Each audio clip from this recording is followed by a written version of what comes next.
한국 전쟁에서 미군이 없었더라면 한국 국민은 공산 치하에서 혹독한 인권 유린과 자유를 박탈당하면서 마지못해 살아가고 있었을 것입니다. 최근 한국의 대통령 차기 대권 주자인 이재명이라는 자는 미군을 점령군이라 말하면서 이곳 미국의 언론과 워싱턴 교포들이 발끈하고 나섰습니다. 워싱턴과 서울을 연결하여 조원진 우리공화당 대표와 함께 대화를 이어봅니다. 반갑습니다. 조원진 대표님. 네, 반갑습니다. 오늘 여름이 아주 덥죠? 예. 여기도 장마가 와서 남부지방은 비가 많이 오는 그런 상황입니다.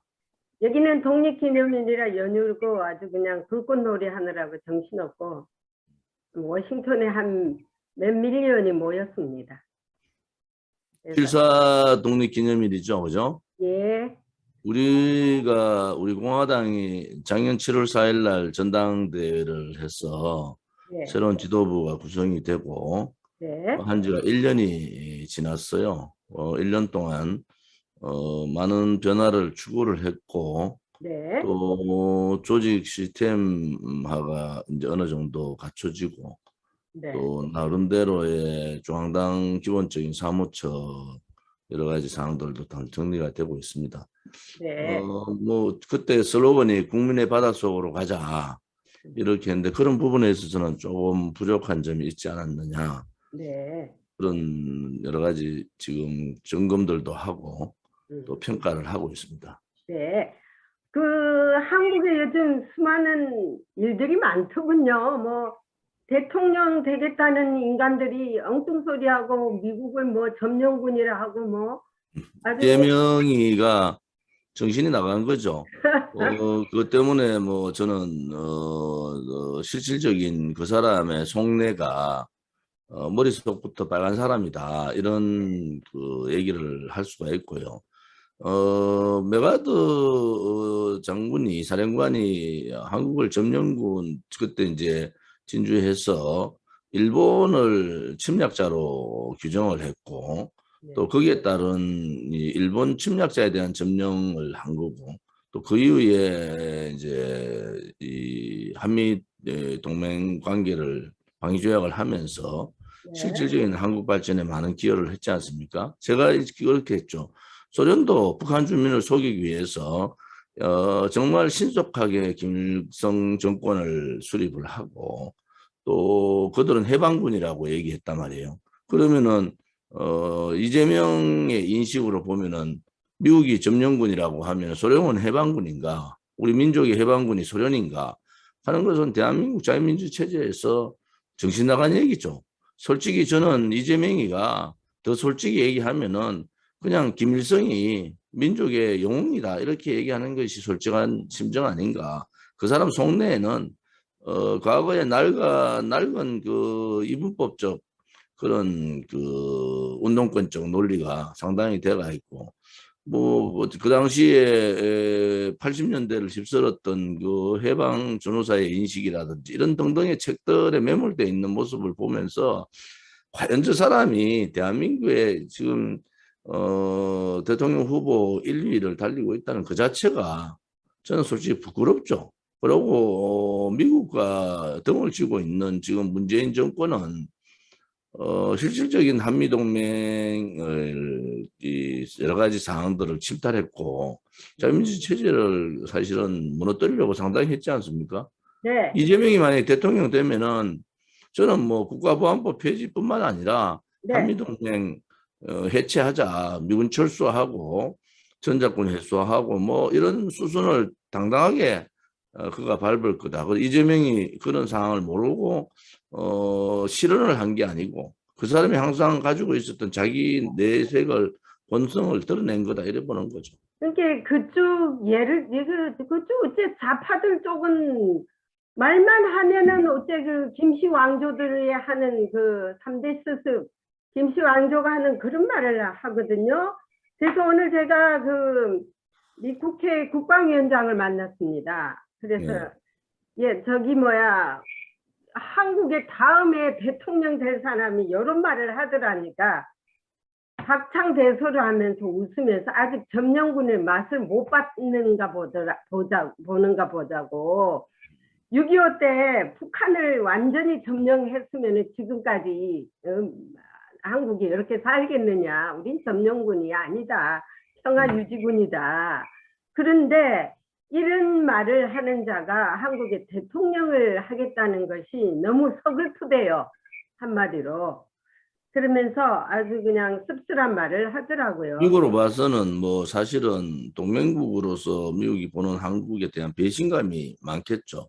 예. 실질적으로 이 사회주의 소위 말하는 문재인이나 이재명이나 대한민국 자유민주주의 체제 수호자들이 아닙니다. 네. 그들은 자유민주주의 체제를 수호하고 그걸 더 발전하겠다 이런 것이 아니고 기본적인 한반도를 사회주의 연방제로 가겠다는 생각이 가득 들어있는 사람들이고 그러한 것을 4년간 꾸준히 문재인 정권을 했고요. 그걸 이제 미국도 초창기에 속았지 않습니까? 제가 2년 전, 3년 전 갔을 때 몇 번의 경고를 했고 문재인 정권은 우리가 일반적으로 보는 좌우의 혹은 진보, 보수 진보의 정권 교체가 아니다. 이 사람들은 또 철저한 반미주의자들이고 또 철저한 친북주의자들이고 철저한 친중주의자들이다. 그래서 미국이 경계를 많이 하고 그들의 일거수일투족에 속으면 안 된다. 저는 뭐 솔직히 이런 생각을 갖고 있고요. 지금 그 미국의 정책이나 또 반미에 앞장서 있는 사람들의 대부분의 또 자식들은 미국 유학을 보내요. 그래서 이제 미국 정부도 그런 부분에 대해서 정확한 검토가 필요하다. 왜냐하면 안에서는 한국 내에서는 반미를 부르짖고 친중 굴종하는 친북 굴종하는 모습을 보이면서 외부적으로 자기 개인적으로는 대부분 다 미국을 비롯한 서방 국가에다가 유학을 보내는 뭐 그런 입장들의 이중성을 나타내고 있는데 미국도 이제 더 이상 이 문재인 정권이나 이 더불어민주당의 그러한 그 사상 또 반미 친북 경향에 대해서 또 친중 경향에 대해서 정확하게 이제 꿰뚫고 보고 대비를 해야 된다 이렇게 말씀을 드리고 싶네요. 네. 근데 이제 이번에 문재인이가 또 망가졌던 거 뭐 김정은이가 아주 정직한 사람이고 국제적 감각이 많다 하는 것에 대해서 미 언론들이 엄청 지금 논란이 심하게 벌어지고 있어요. 어저께 HR 와치, 휴먼 라이트 와치 거기서는 어떤 말이 기사가 있느냐면은요. 이렇게 나왔습니다. 논란의 여지가 있는 김정은 정직평가하는 문재인 대통령의 북한 인식 왜곡이라고 나왔네요. 인식 왜곡이 아니고 원래 그 사람은 그렇게 생각하고 있는 거예요. Yeah. There's a controversial Kim Jong-un honest appraisal.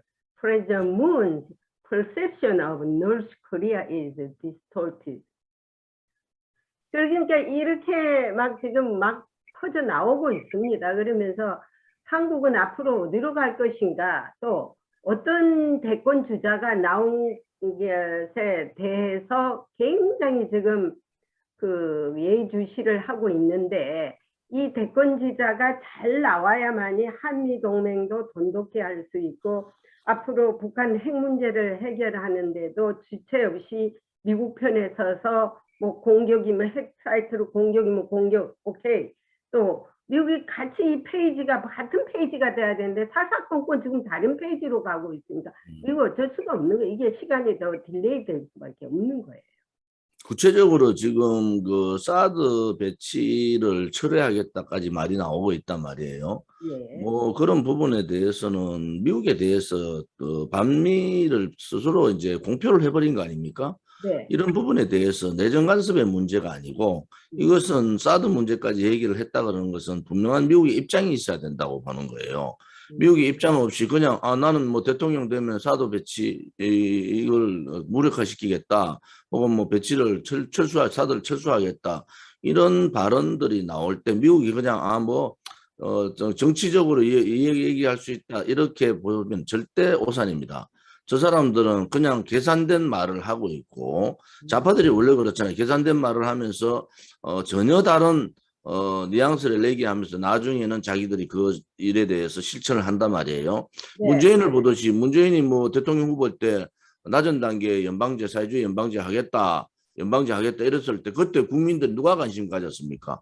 그런데 그들의 목적 달성을 위해서 자유를 뺀 개헌을 시도를 했고, 소위 말하는 촛불 쿠데타를 촛불 혁명이라고 헌법 전문에 넣으려고 했던 시도를 했지 않습니까? 네. 그런데 지금 이제 한국에 나타나고 있는 대통령 후보 군들이 대부분 다 그 여당, 소위 말하는 민주당이야 뭐 그런 생각들이 원래부터 그런 생각들이 있는 사람들이지만은 지금 야당의 국민의힘의 후보나 바깥에 있는 후보들도 대부분이 다 탄핵파들이고 탄핵파들의 핵심적인 문제는 뭐냐 그러면은 사회주의 연방제라든지 뭐 이런 부분에 대한 관심이 별로 없어요.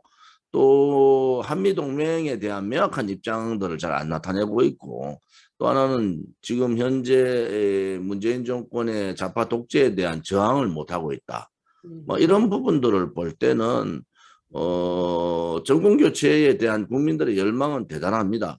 그런데 지금 국회가 3분의 2가 장악돼 있고 권력기관이 다 장악돼 있는 상태에서 어떠한 사람이 나와서 과연 이러한 4년간의 이 자유민주주의 침탈, 시장 경제의 뭐 이제 침탈 이런 역사 바꾸기 이런 부분을 바꿀 수가 있느냐?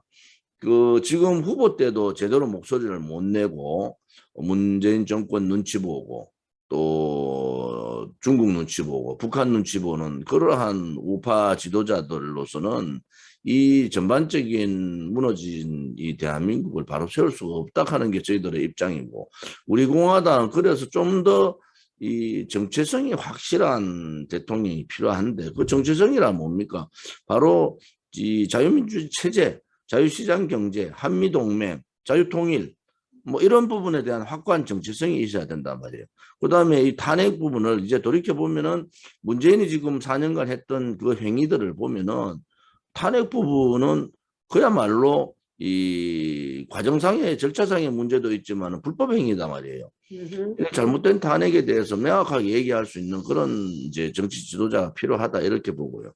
또 하나는 이번에 그 청와대의 그 정무수석이라는 자가 뭐 나와서 문재인 정권이 뭐 부정부패, 친인척에 부정부패가 없다, 주변에 부정부패가 없다 이런 얘기를 했는데, 부정부패가 수도 없이 많고 권력 게이트가 수도 없이 많은데 권력 게이트 수사를 아예 못하게 막은 것이 문재인 정권의 이 검찰 압박이고 법무부의 행태 아닙니까? 그러면서 권력 게이트 수사 자체를 회피하고 도망 나온 것은 윤석열이고, 또 네. 그렇게 이 압박을 준 것 또한 문재인 정권 아닙니까? 그런데 권력 게이트, 부정부패가 주변에 부정부패가 없는 그런 깨끗한 정권이었다 이런 얘기를 하는 거 보면 뭐라 그럴까요?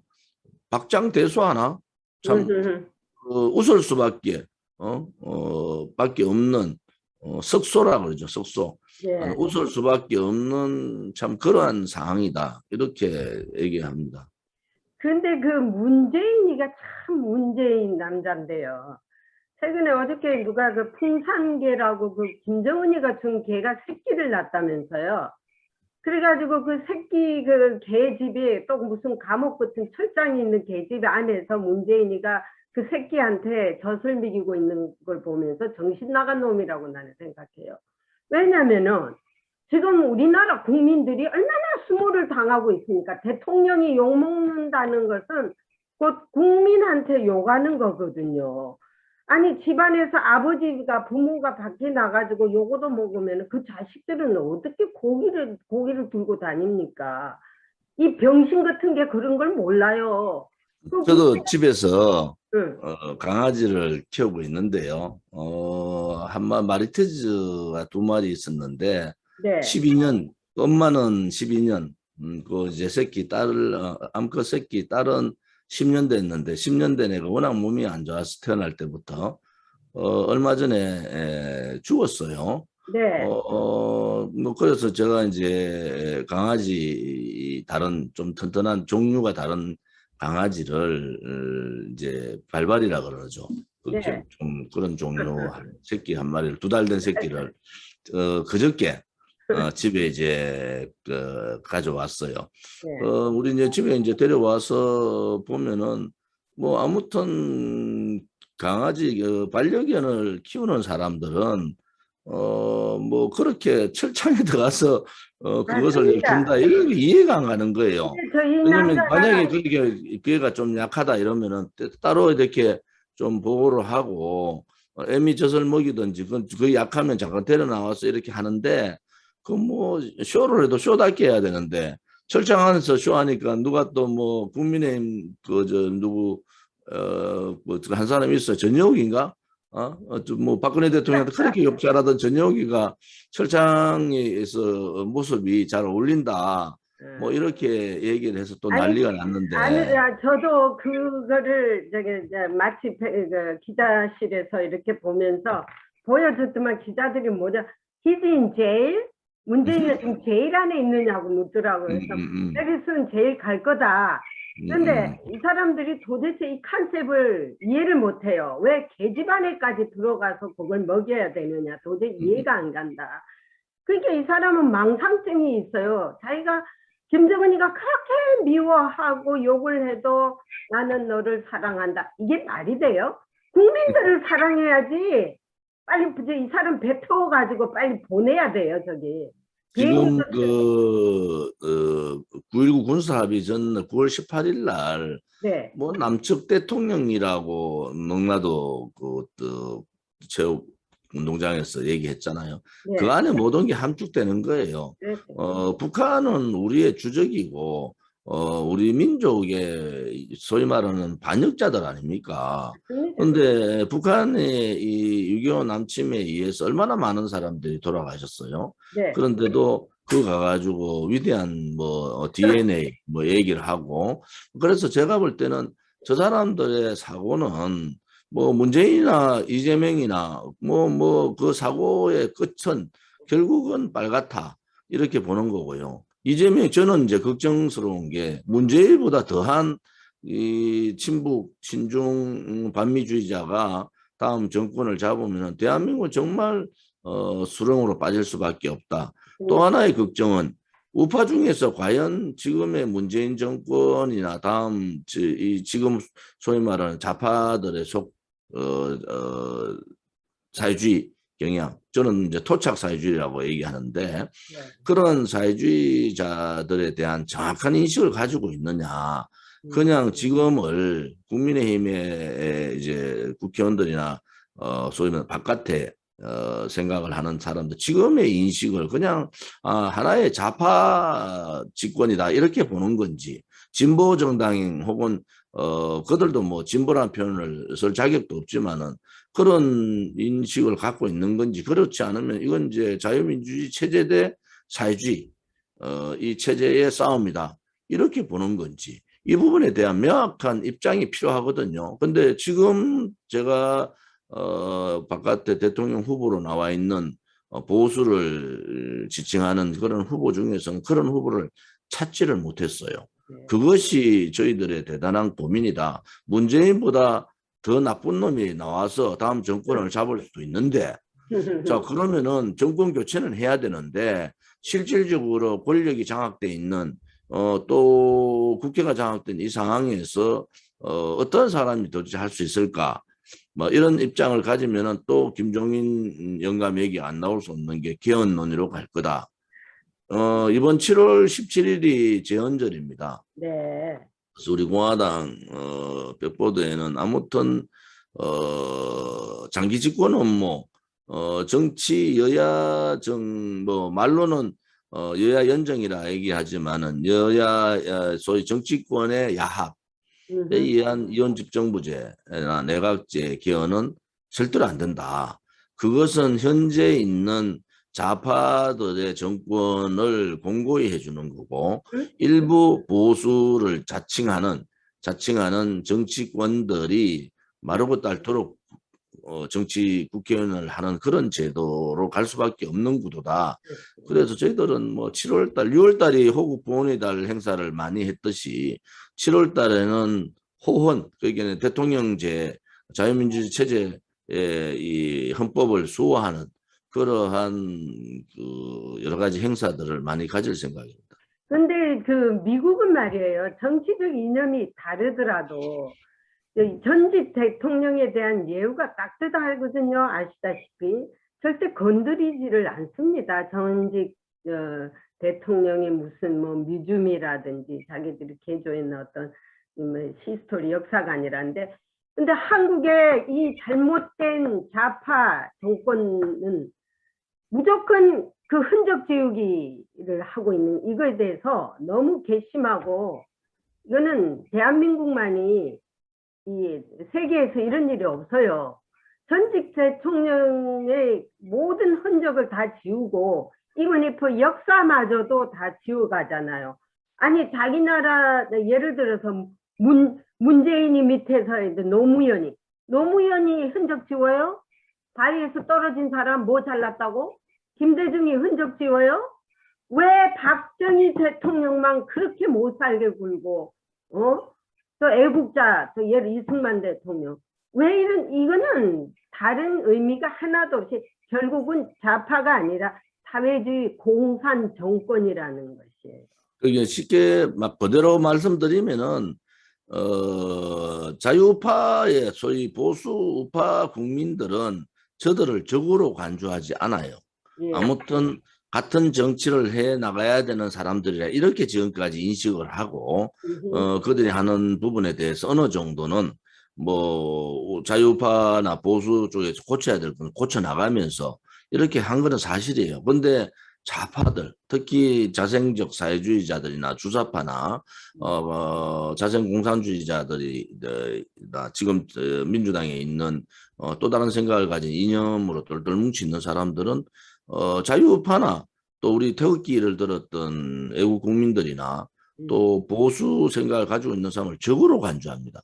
그건 왜냐하면 이념이 다르기 때문에 쟤들은 이념을 가지고 잣대를 대기 때문에 이제 우리도 이념의 정당, 우리 공화당이 이제 이념의 정당화를 갖지 않습니까? 그래서 자유민주주의 체제라는 자유민주주의라는 자유와 평등과 또 공정이라는 그러한 그 기본적인 틀들이 갖춰져 있는데 그 위에 상위의 가치는 진실과 정의라는 가치거든요. 그래서 진실과 정의롭지 못한 그러한 정치인들이나 진실되지 못한 정치인이나 불의와 타협하는 정치인 뭐 이러한 정치인들 대강 타협해가지고 정권만 교체하면 막 나라가 다 바뀔 듯이 생각을 하는데 저는 저 사회주의자들하고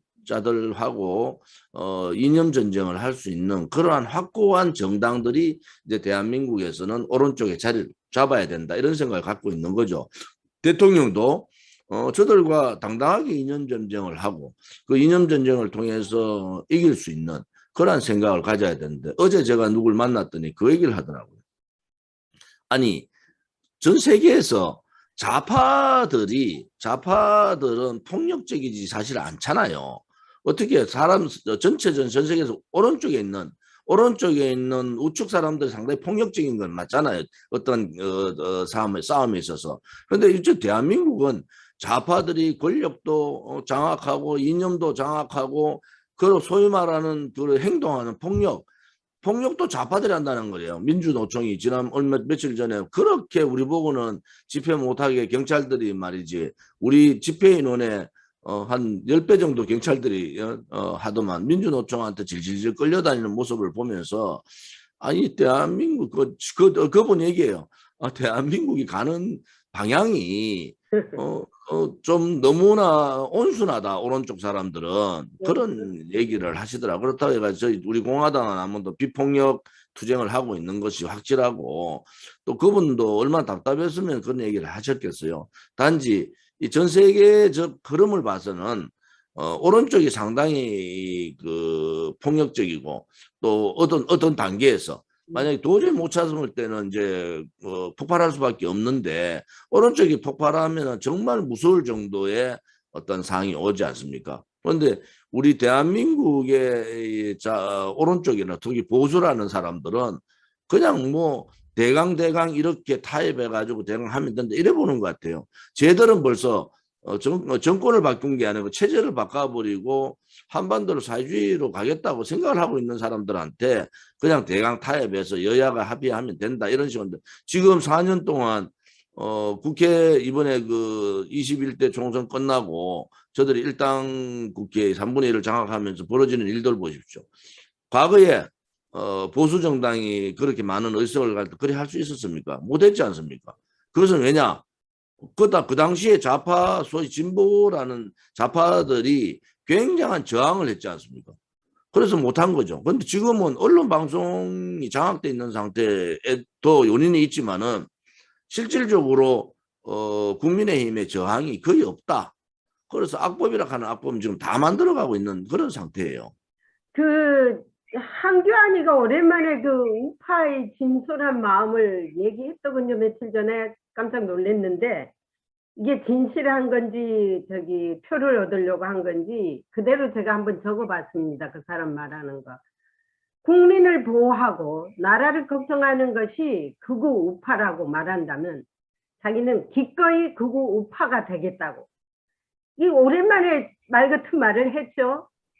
그 말은 맞아요. 말은 맞는데 왜 극우 우파라고 하느냐. 우리가 맨날 말한 말이 그 말 아닙니까. 아니 나라를 사랑하고 국민을 사랑하고 아니 외국에서도 국가를 대한민국은 나의 조국을 사랑하고 이게 어째 극우 우파입니까? 그 황교안 그 전 대표가 얘기한 내용은 네. 저는 모순이 좀 있다고 봐요. 대한민국에 네. 극우가 어디 있습니까? 없죠. 대한민국에는 극우가 없습니다. 그냥 그들이 만들어낸 허구다.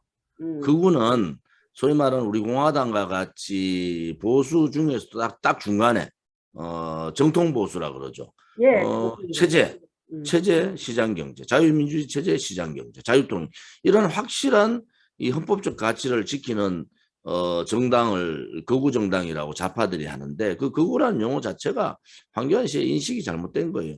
대한민국에는 그 전제가 어떻게 되냐? 대한민국에는 극우 정당이 없다가 전제를 하고 해야죠. 그렇게 하는 것이 맞지. 지금 황교안 씨 얘기는 극우 정당이 극우가 있는 식으로 얘기하는데 대한민국에 극우는 없습니다.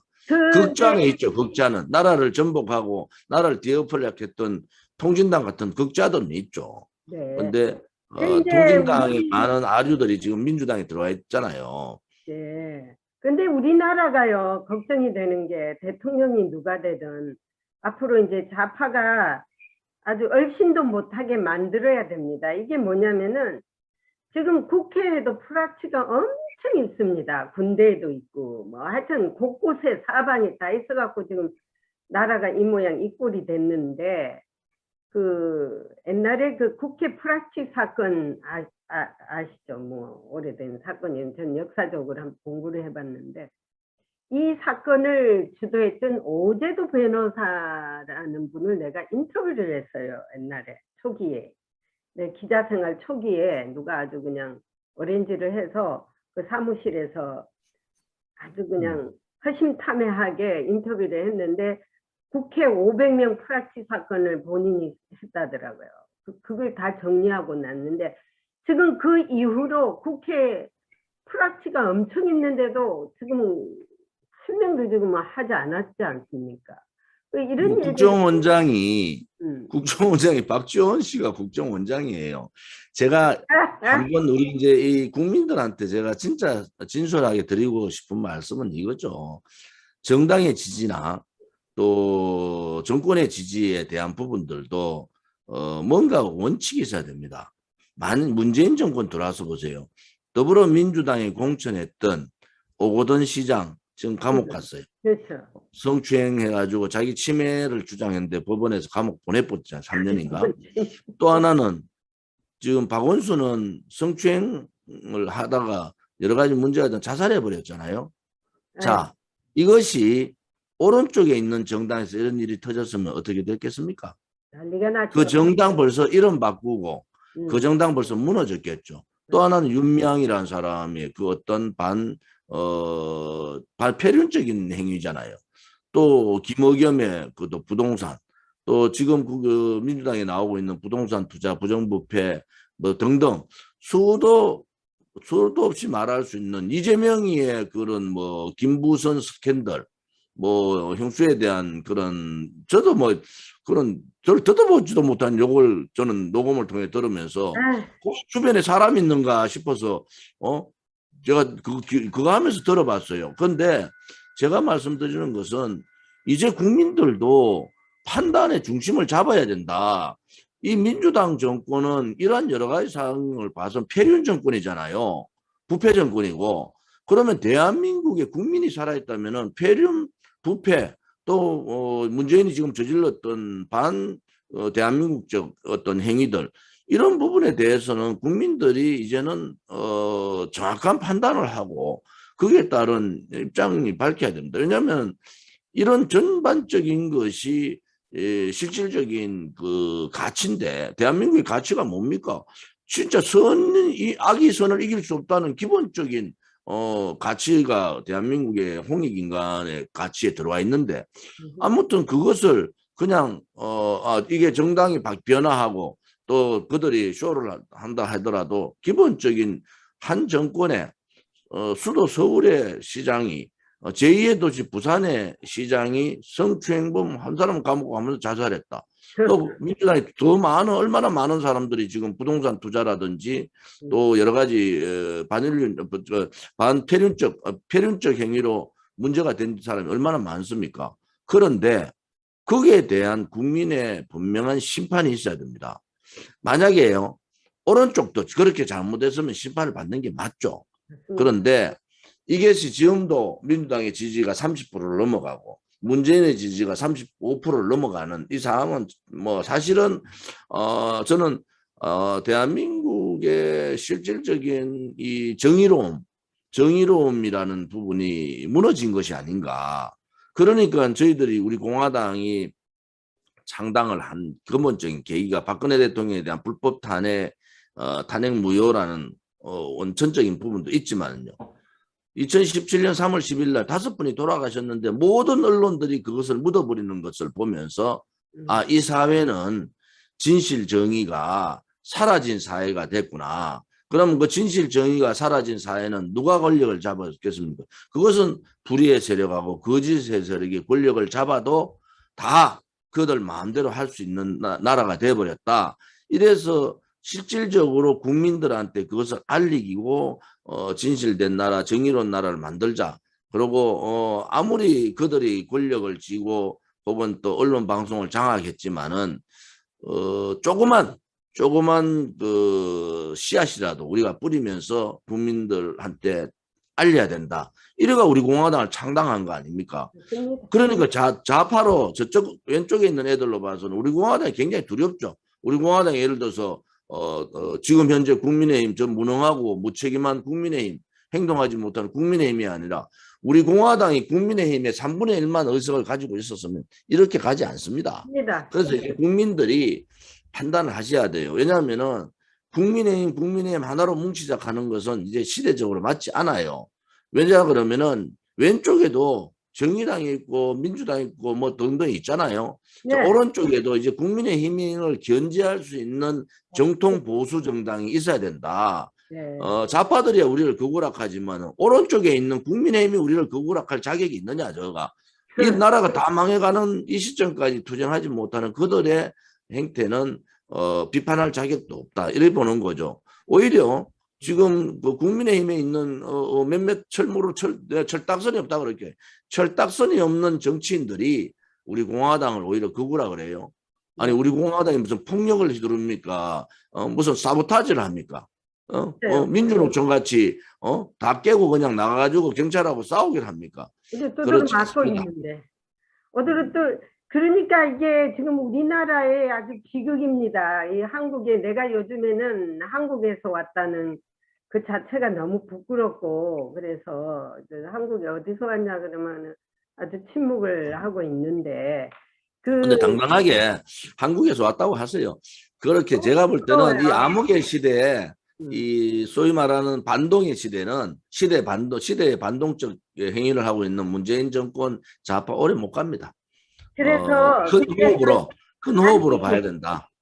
아니 그 문재인을 견제하는 견제 세력이 있는데도 불구하고 그걸 그 많은 백몇 석을 가지고 견제를 못한다는 것은 이게 불행 아닙니까?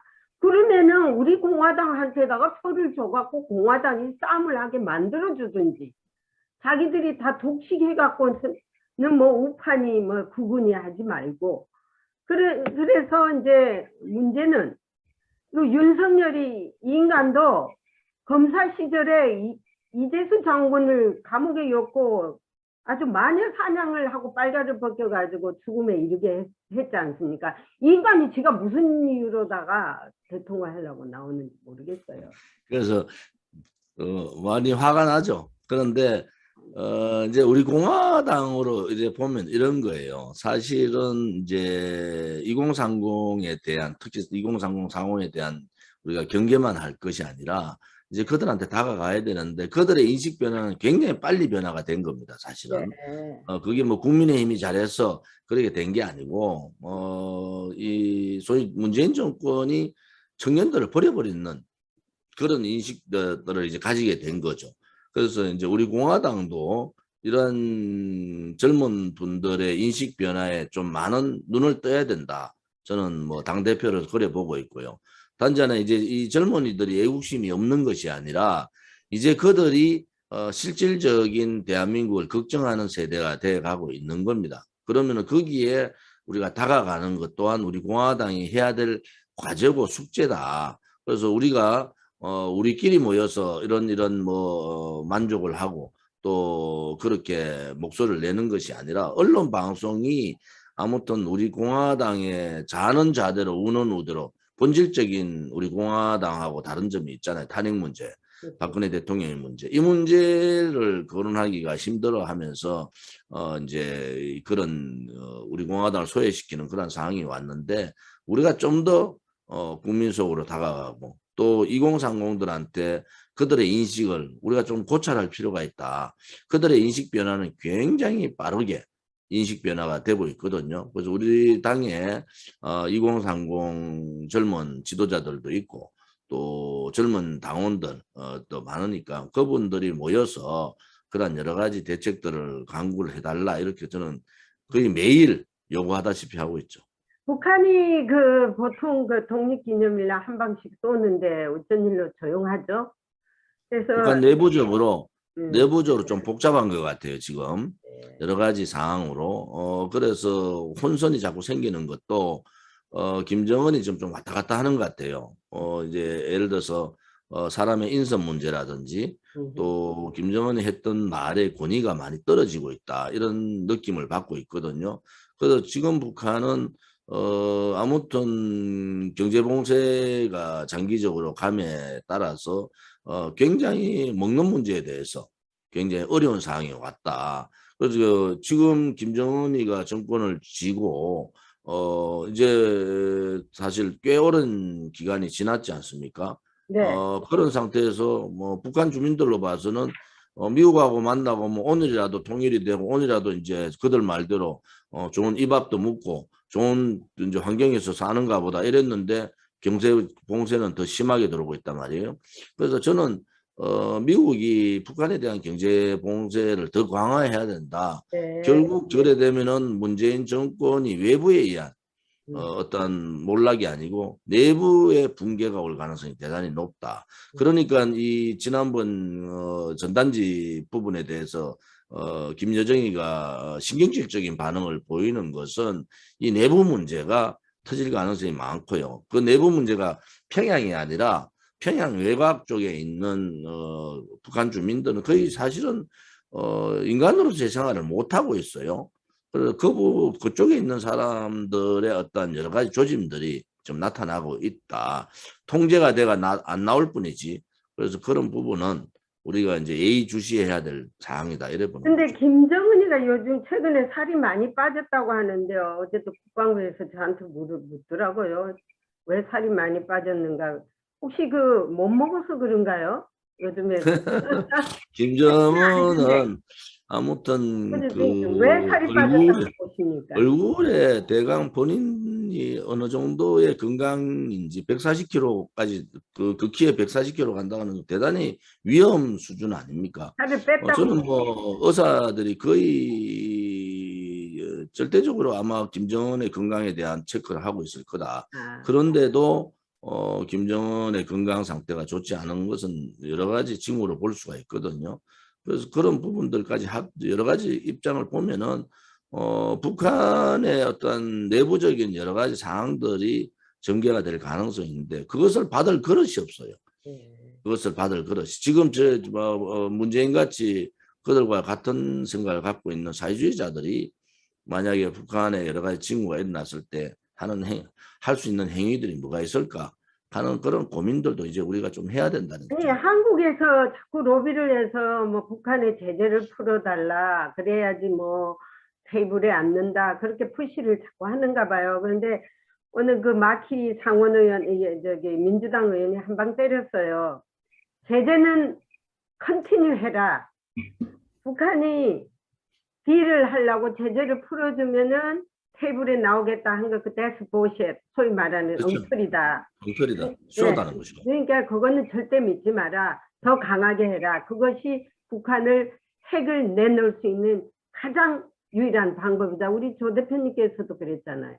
컨티뉴 맞습니다. 푸시할 때 쟤들이 항복을 하지. 이거 뭐 적당히 가다가 또 놔주면은 안 되잖아요. 그거를 지금 좌파 정권은 아무튼 북한 핵을 완성하는데 김대중 노무현 또 문재인 엄청난 그 기여를 했습니다. 네. 이제 우리가 미국이나 이제 자유우파 국민들이 느껴야 되는 것은 아무튼 지금 미국의 경제 봉쇄뿐만 아니라 또 북한 김정은 체제를 고립화시키는 이거 말고는 북한 핵을 폐기시킬 수 있는 방법은 없습니다. 맞습니다. 그래서 우리가 그 인식을 확실히 가지고 그냥 적당하게 북한하고 타협해서 한다 이런 방식은 안 되고요. 탑다운 방식을 잘못하면은 지난번 같이 대한민국 국내 정치에 이용될 가능성이 대단히 높습니다. 그래가지고 또 쇼쇼쇼를 해서 또 어떻게 그러니까 지금 쟤들이 대통령 선거가 이제 8개월 9개월 남아 있는 상황에서 쟤들이 할 수 있는 것은 쇼를 또 해야 된단 말이에요. 그렇죠. 남북 쇼를 해야 되고 또 중국 쇼를 해야 되고 그러니까 시진핑 방안에 대해서 목을 메고 있고 또 김정은하고 어째 테이블에 좀 앉아보려고 그러한 욕설에도 그러한 무시에도 애걸복걸하고 있는 것은 국내 정치의 재미를 받지 않습니까? 국내 정치의 재미를 봤으니까 지방선거 또 국회의원 선거 또 국내 정치 중국 폐렴 재미도 봤죠. 네. 그래서 지금 K방역이 허구다. 치료제 얘기한 것은 대단히 잘못된 인식이다. 그 또한 치료제도 실체가 잘 되지 않는 실질적인 치료제의 외국에 비해서 우수한 치료제가 지금 개발되어 있느냐 그렇지도 않잖아요. 그런데 그것을 다 국민들한테 거짓으로 해가지고 K방역 뭐 세계에서 제일 잘하는 K방역이라 해가지고 다른 나라 사람들이 뭐라 하겠습니까? 우리가 일본 보고 뭐 굉장히 뭐 어떻게 했는데요. 이제 지금 서울이 일본 도쿄보다 확진자가 더 많아요. 서울이. 자, 그랬을 때, 자, 지금 그들이 하고 있는 행위를 보면은 이제 우리가 좀 깨달아라. 국민들이 이제 좀 깨달았으면 좋겠어요. 더 이상 속으면 안 된다. 8.15가 이제 다가오니까 또 뭐 갑자기 확진자가 또 늘었더라고요. 완전히 자기들 멋대로 하는 것 같아. 그리고 이제 김정은과의 쇼의 흥행은 여기서 막을 내려야 됐고 또 오늘 그 백악관 기자가 이제 저한테 물어오더라고. 박근혜 대통령님 언제 나오냐고. 그 날짜를 되면은 우리가 가서 취재를 하겠다라고 하더라고요. 그냥 지금 저희들은 아무튼 8월 15일 날 대통령께서 국민의 품으로 돌아오시기를 간절히 소원하고 또 거기에 대한 여러 가지 준비도 어제 그제 최고위원회 사전 최고위원회에서도 그 부분에 대해서 많은 얘기를 좀 나눴어요. 네. 또 하나는 이제 박근혜 대통령이 이제 추징금을 35억을 받고 벌금을 180억 받아서 있을 수 없는 일이죠. 근데 추징금은 아무튼 거의 다 해결을 한 것 같아요. 왜냐하면 추징금이 해결돼야지 이제 뭐 사면이 되든 뭘 하는데 문제는 벌금입니다. 지금 내곡동 사저에 대해서 8월 30일 날 공매 절차 공지가 났어요. 어제 우리가 다시 확인했는데 그 공지가 계속 떠 있고 공매 절차를 밟을 것 같단 말이에요. 문제는 8월 15일 날 사면대가 나오시면은 벌금은 해지되고 없어지는 겁니다. 그렇죠. 그러면은 내곡동 사저는 그렇죠. 그냥 박근혜 대통령 소유로 되는 건데 음. 만약에 8월 15일 날 못 나오고 8월 30일 날 입찰을 해서 입찰 절차가 끝나버리면은 낙찰이 돼버리면은 그 내곡동 사저도 그냥 국가 소유, 낙찰자 소유로 가버리는 거예요. 거든요. 이게 지금 굉장히 시기적으로 중요한 시기라서 이 내용을 잘 모르는 분들이 많으시더라고요. 그래서 오늘 제가 공개적으로 말씀드리는 것은 아무튼 이 8월 15일 사면이 돼야지 공매 절차가 중단이 되고 지금 180억에 대한 벌금이 없어집니다. 그렇지 않고 8월 15일 날 사면이 안 되고 8월 30일 날 공매 절차를 밟아가 만약에 낙찰이 되면은 그것은 굉장히 어려운 상황이, 예를 들어서 박근혜 대통령께서 나오시더라도 귀가할 수 있는 곳이 없는 상황이 오지 않습니까? 그래서 저는 솔직히 이번 공매 절차에 응하지 않고 그것을 계속 좀 끌고 대통령이 나오실 때까지 8월 10일 날 못 나오신다면은 대통령 나오실 때까지는 유찰이 되는 상황으로 가야 되는 거 아니냐, 그런 생각도 가지고 있죠. 저희들도 아무튼 그런 부분에 대해서 월요일 날 자문변호사 법률자문단 회의를 했고요. 네. 법률자문단의 회의에서 여러 가지 방안들을 논의를 하고 있습니다. 죄도 없는 사람인데 뭐 180억을 그냥 먹으려고 또 어떤 수단을 부를지도 모르겠네요. 문재인. 그러니까 지금 이제 8월 15일 공매가 8월 30일 날 공지가 났는데 8월 15일 날 사면이 되시면은 뭐 8월 30일 날 공매 절차가 없어지는 거죠. 벌금 자체가 없어지니까 사면되면은, 그러면은 이제 박근혜 대통령의 내곡동 사저는 대통령 소유로 그대로 유지가 되는 거고, 만약에 8월 15일 날 사면이 안 되고 만약에 공매 절차에서 낙찰이 돼 버리면은 박근혜 대통령의 내곡동 사저도 뺏기는 상황이 오거든요. 그래서 그런 부분에 대해서 우리가 이제 내용을 정확하게 좀 알고 그렇게 대처를 좀 했으면 좋겠어요. 예, 알겠습니다. 예, 오늘 여기까지 하고요. 또 다음에 하여튼 이 문재인 정권이 있는 한은 우리 온 대한민국의 국민들이 스트레스에 빠져가지고 있다는 것도 아시고, 여기 교포 사회도 다 스트레스에 빠져가 있어요. 언제 사람 내려가느냐. 근데 우리 조은진 대표님 수고하시고 많이 요즘에 다니시더라고요.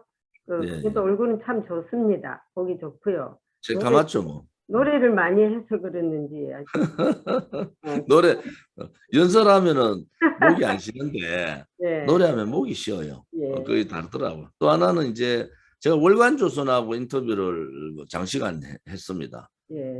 월간조선 인터뷰에 제가 할 수 있는 얘기를 다 많이 해놨는데 아무튼 그거 한번 참고를 한번 보십시오. 네. 예, 감사합니다. 오늘 또 건강하시고요. 또 네, 고맙습니다.